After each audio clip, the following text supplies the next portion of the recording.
Hello बच्चों, स्वागत है आप सभी का हमारे YouTube चैनल में एक बार फिर से। तो आइए जानते हैं आज का हमारा जो टॉपिक है वैद्युत क्षेत्र की तीव्रता। इसी तरह से हमने जो पिछली क्लास थी, हमने बच्चों पिछली क्लास विद्युत क्षेत्र और विद्युत बल रेखाओं से संबंध में ली थी, जिसमें हमने आपको विधिवत तरीके से विद्युत क्षेत्र और वैद्युत बल रेखाओं के गुणों के विषय में बताया था। आज की हमारी जो क्लास होने वाली है वो हमारी क्लास होने वाली है वैद्युत क्षेत्र की तीव्रता। तो दोस्तों ये टॉपिक बहुत ही इंपॉर्टेंट होने वाला है दोस्तों, क्योंकि ये एग्जाम ओरिएंटेड टॉपिक है। तो आइए ज्यादा टाइम वेस्ट न करते हुए आइए जानते हैं कि क्या होता है वैद्युत क्षेत्र की तीव्रता। वैद्युत क्षेत्र की तीव्रता क्या होता है कि वैद्युत क्षेत्र में स्थित, अब पहले इसमें क्या लिखा है, वैद्युत क्षेत्र में स्थित परीक्षण आवेश पर, यानी कोई कोई आवेश, यहाँ तक कोई आवेश कह रहे हैं कि वैद्युत क्षेत्र में स्थित किसी परीक्षण आवेश, यहाँ तक वैद्युत क्षेत्र है, वैद्युत क्षेत्र में स्थित, तो यहाँ तक ये इसका वैद्युत क्षेत्र है। तो कह रहे हैं कि वैद्युत क्षेत्र में स्थित परीक्षण आवेश, तो यहाँ पे कोई परीक्षण आवेश यानी कोई दूसरा आवेश पर लगने वाला बल। अब इसमें जो है, अगर देखो यहाँ पे अगर वैद्युत क्षेत्र है, इसमें भी आवेश होगा, यहाँ पे कोई दूसरा परीक्षण आवेश होगा, तो इसमें बल लगेगा कि नहीं लगेगा। तो कह रहे हैं, वही तो कह रहे हैं कि कह रहे हैं वैद्युत क्षेत्र में स्थित परीक्षण आवेश पे लगने वाला बल और परीक्षण आवेश के मान, परीक्षण आवेश यानी इसमें जो बल लगेगा F और इसमें जो परीक्षण आवेश का मान, इन दोनों के अनुपात को ही क्या कहते हैं बच्चों, वैद्युत क्षेत्र की तीव्रता। इसी है कि कोई वैद्युत क्षेत्र है, वैद्युत क्षेत्र में कोई आवेश स्थित है, तो वैद्युत क्षेत्र में स्थित आवेश पर लगने वाला जो बल लगेगा, भाई वैद्युत क्षेत्र में कोई आवेश रखेगा तो उसमें जाहिर सी बात है बल लगेगा। तो जब उस पर लगने वाला बल उस पर लगने वाला बल और उस परीक्षण आवेश के मान को भी क्या कहते हैं, वैद्युत क्षेत्र की तीव्रता कहते हैं, वैद्युत क्षेत्र की तीव्रता कहते हैं। अब देखिए, अब इसे किससे दर्शाते हैं बच्चों, ई वेक्टर से दर्शाते हैं। और अगर इसकी उत्पत्ति की माना कोई एक बिंदु आवेश क्यू नॉट है, तो माना कोई एक बिंदु आवेश क्यू नॉट है जो किसी वैद्युत क्षेत्र में स्थित है, यदि इस पर बल क्या लग रहा है, एफ लग रहा है, यदि इस पर बल क्या लगता है बच्चों, एफ लगता है, तो वैद्युत क्षेत्र की तीव्रता क्या हो जाएगी, ई वेक्टर बराबर एफ वेक्टर बटे क्यू नॉट वेक्टर। ओके, आ गया ना समझ में।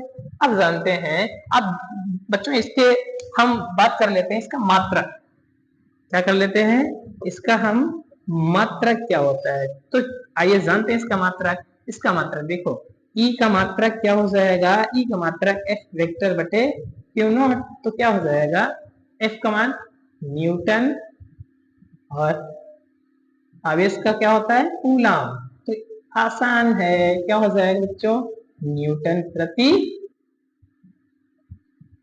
कूलाम। ओके, न्यूटन प्रति कूलाम, समझ में आ गया ना।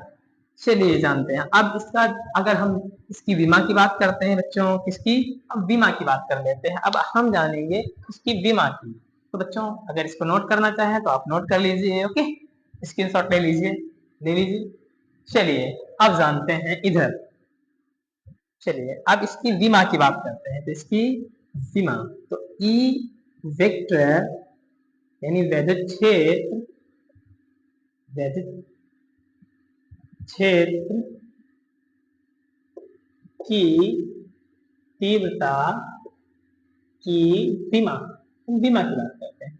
तो बच्चों विमा क्या होती है इसकी, तो आइए जानते हैं। सूत्र क्या होता है, ई वेक्टर बराबर एफ वेक्टर बटे क्यू नॉट। अब बताइए बल की विमा क्या होती है, तो दुनिया में कोई भी बल हो आप उसकी विमा क्या ml-2 होती है। आगे आवेश की विमा, आवेश क्या होता है, धारा इंटू समय।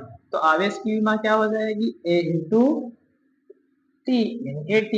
तो अब जानते हैं E बराबर क्या हो जाएगा बच्चों, क्या हो जाएगा, आइए देखो ये क्या हो जाएगा, अगर बात करें तो इधर आ जाएगा AL M,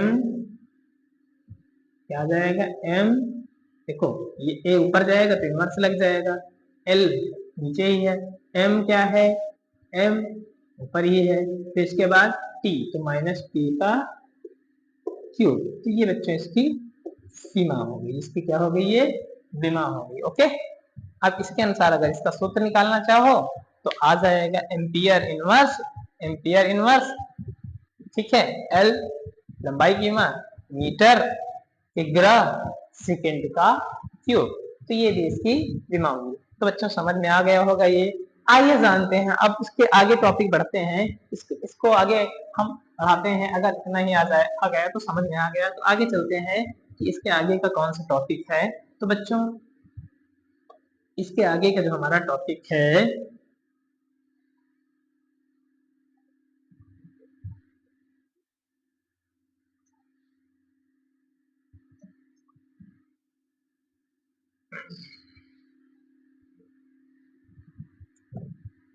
अब जानते हैं किसी बिंदु आवेश के कारण वैद्युत क्षेत्र की तीव्रता। अब हमारा जो टॉपिक है, ये टॉपिक हम एक्सचेंज करते हैं। इसकी जगह हमारा टॉपिक आएगा, क्या आएगा, किसी कोई बिंदु है, किसी बिंदु आवेश के कारण वैद्युत क्षेत्र की तीव्रता। ओके,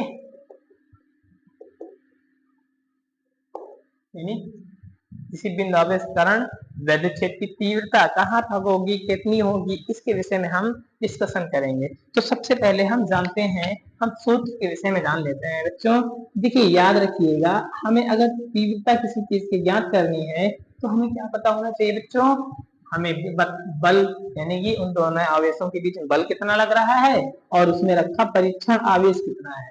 ठीक है, परीक्षण आवेश और बल अगर हमें पता है तो हमें वैद्युत क्षेत्र की तीव्रता निकाल लेंगे। तो इसमें देखिए क्या दिया हुआ है, क्वेश्चन में दिया हुआ है, क्या दिया हुआ है, कह रहे हैं किसी बिंदु आवेश के कारण वैद्युत क्षेत्र की तीव्रता, यानी कोई बिंदु आवेश है।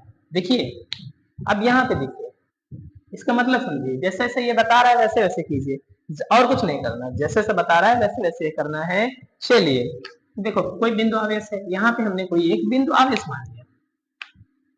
ये हमने, देखो बच्चों, यहाँ पे हमने कोई एक बिंदु आवेश, देखो यहाँ पे एक हमने बिंदु मान लिया, ये कोई बिंदु आवेश है। अच्छा, ये बिंदु आवेश है तो जाहिर सी बात है इसकी चारों वैद्युत क्षेत्र की तीव्रता होगी, इधर भी होगी, इधर भी होगी कुछ, और इधर भी होगी और इधर भी होगी। जिस तरफ चारों तरफ बराबर ही तो होगी, होगी ना।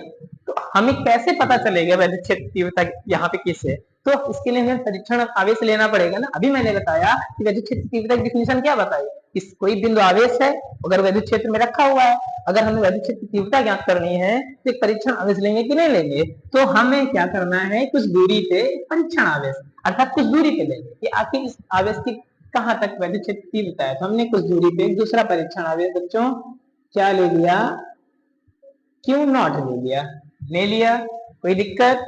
अब जानते हैं, अब इनकी बीच की दूरी कुछ होगी आर, ओके, इधर भी चाहे मान लो, चारों तरफ सेम होगी भैया, ये समझ लो। लेकिन ऐसे किया नहीं जाता, क्योंकि एक तरफ ज्ञात कर लो यार, चारों तरफ ज्ञात हो जाएगी, इसलिए मतलब चारों तरफ बराबर होगी, इसलिए हम एक ही तरफ मान रहे हैं। ओके, समझ में आया ना।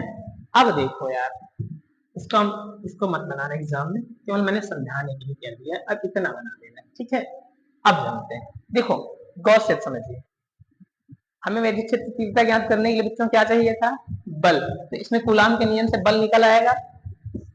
परीक्षण आवेश चाहिए था, परीक्षण आवेश भाई वैद्युत क्षेत्र तीव्रता के लिए हमें क्या चाहिए था, वैद्युत क्षेत्र तीव्रता के लिए एफ वेक्टर बटे क्यू नॉट वेक्टर है ना। हमें बल चाहिए और क्या चाहिए, परीक्षण आवेश चाहिए, दो चीजें। तो इससे आप बल निकल आएगा, परीक्षण आवेश ऑलरेडी दिया हुआ है तो निकल आएगी वैद्युत क्षेत्र तीव्रता, निकल आएगी ना। चलिए अब इसको कैसे लिखेंगे एग्जाम में, उसको जानते हैं, ठीक है। जैसे जैसे आपने किया है वैसे वैसे आप कर लीजिए। चलिए आइए जानते हैं। तो यहाँ पे क्या माना, यहाँ पे आपने क्या किया, माना कोई एक आवेश वैद्युत क्षेत्र में स्थित है, वैद्युत क्षेत्र में स्थित है। माना कोई एक आवेश है ना वैद्युत क्षेत्र में स्थित है, जो जिस पर आवेश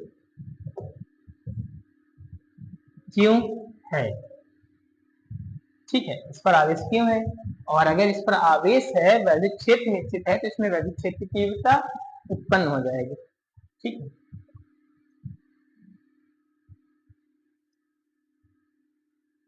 चूंकि अब यहाँ पे यदि आवेश वैद्युत क्षेत्र में स्थित है तो अगर स्थित है तो इसमें वैद्युत क्षेत्र की तीव्रता उत्पन्न होगी, जी, जो कि आवेश के चारों ओर होगी, आवेश के चारों ओर बराबर होगी। अब वैद्युत क्षेत्र की तीव्रता इसलिए क्या करना है, आवेश के चारों ओर और वैद्युत क्षेत्र की तीव्रता ई वेक्टर ज्ञात करने के लिए क्या आपने किया था, करने के लिए एक परीक्षण आवेश Q0 माना था,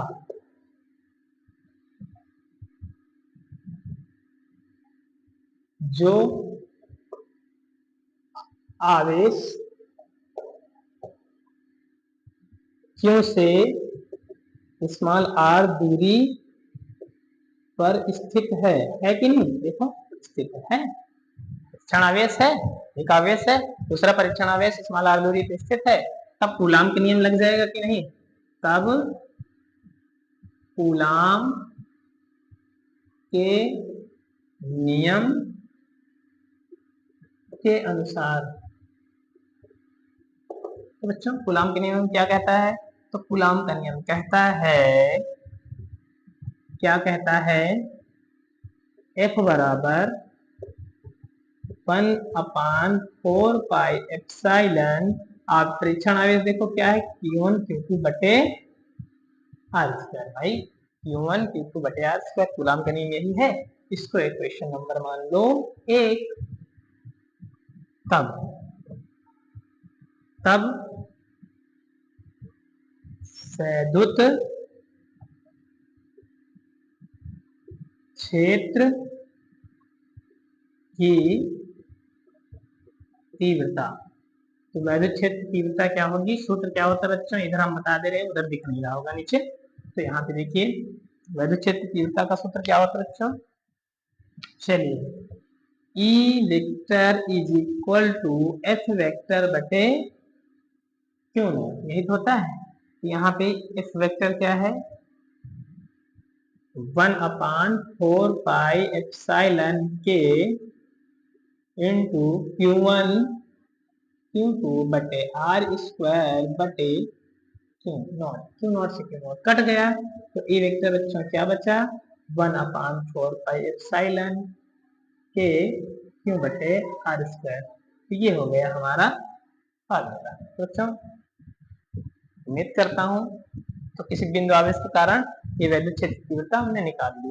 इसमें जैसे जैसे आपने देखो, जैसे जैसे माना था वैसे वैसे हमने मान लिया, जैसे जैसे देखो यहाँ पे माना था वैसे वैसे अपनी भाषा में लिख दो, जरूरी नहीं यही भाषा लिखो, ओके, जरूरी नहीं आप यही भाषा लिखो, अपनी भाषा में जो यहाँ पे किया है आपको वही लिखना है, कि माना कोई बिंदु आवेश, माना कोई एक बिंदु आवेश को क्यों है, कोई बिंदु आवेश क्यों है जो वैद्युत क्षेत्र में रखा हुआ है, इस पर वैद्युत क्षेत्र की तीव्रता उत्पन्न हो जाएगी। अब वैद्युत क्षेत्र की तीव्रता ज्ञात करने के लिए हमें एक और परीक्षण आवेश ज्ञात लेना पड़ेगा, जो बिंदु स्मॉल r से जो आवेश से स्मॉलर दूरी पर है जो कि क्यू नॉट है, तब इन दोनों पर एक आकर्षण बल काम करेगा, अर्थात इसमें कूलाम का नियम लागू हो जाएगा। कूलाम का नियम है बराबर Q बटे आर स्क्वायर, है ना, Q बटे आर स्क्वायर। तो वैद्युत क्षेत्र की तीव्रता क्या होती है सूत्र, E बराबर F नॉट बटे Q नॉट।